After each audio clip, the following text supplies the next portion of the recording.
Shalom and welcome to day 20 of our counting of the Omer blog, and this is from Adat Yeshua Messiah Synagogue here in Norwich. Thank you for joining us.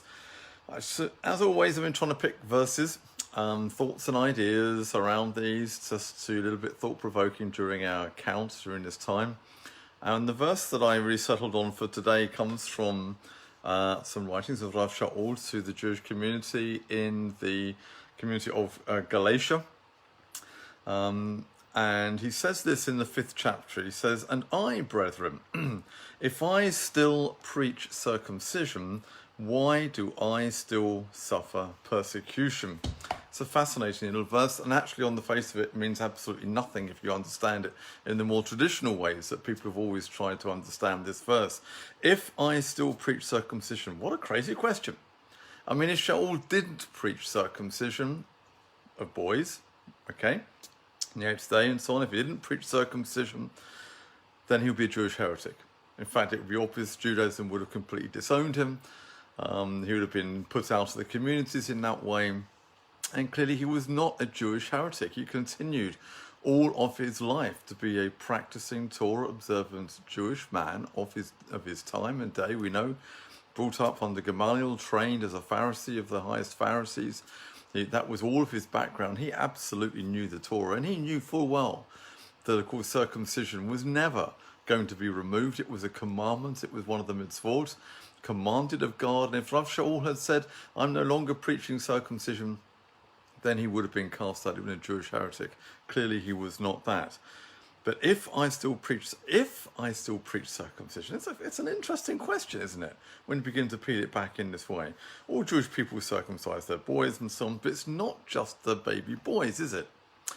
See, circumcision is also done for the male convert who comes into the faith.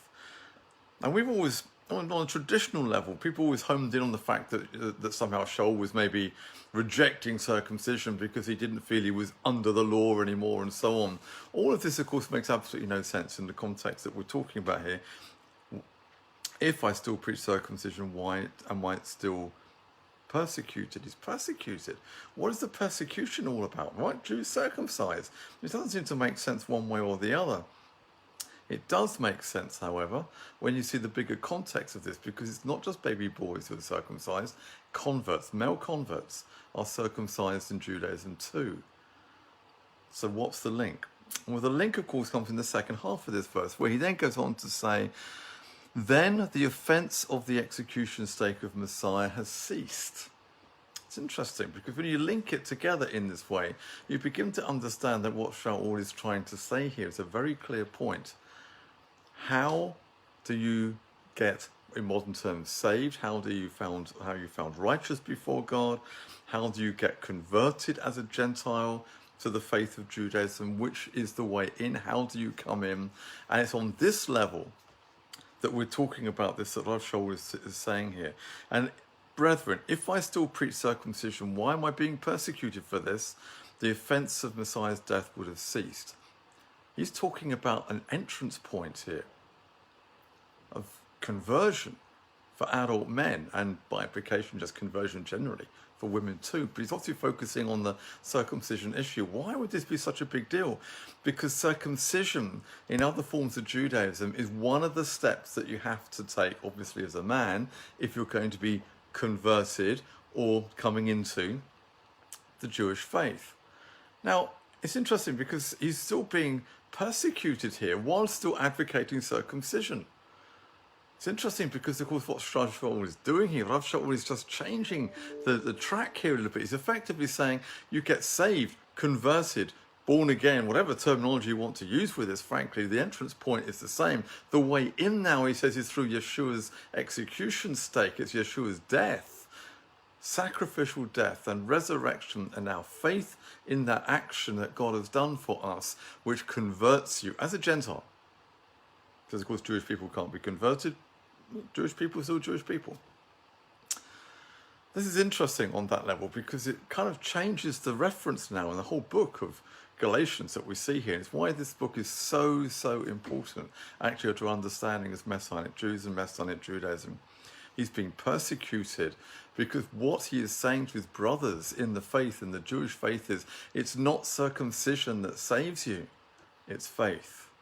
And that faith rooted and grounded in the sacrificial death of Yeshua. That's why he was being persecuted, because he had changed the field of reference around circumcision in that way.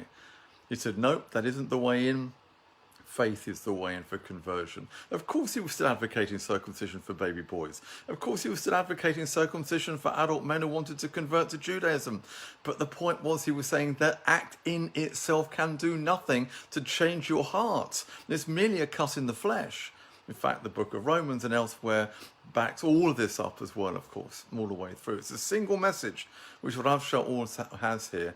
And he's saying effectively, Acts 15, Romans and elsewhere, the only way you can be saved is by faith. That was established by Abraham, the progenitor of Judaism and the Jewish people. That is our model. That is our faith. That is what it is meant to be. And he says, please do not mix the things up. Circumcision is just a marker of the covenant. It is not going to change your heart. It's not going to change your nature. It's not going to circumcise your heart. That is just a marker in the flesh. There has to be a real spiritual action that comes first, and that can only happen in faith, he says. And that is why Shaul says, why am I still persecuted? Why am I being persecuted? Because of his decision in that way and understanding it in this way. He changes the terms of reference. Of course he's being persecuted for that. The people around him saying, we're not having this. But he was absolutely sure in Messiah, this is the only way to be saved and to come in. Thank you for listening today. I look forward to seeing you tomorrow. Toda Rabbi.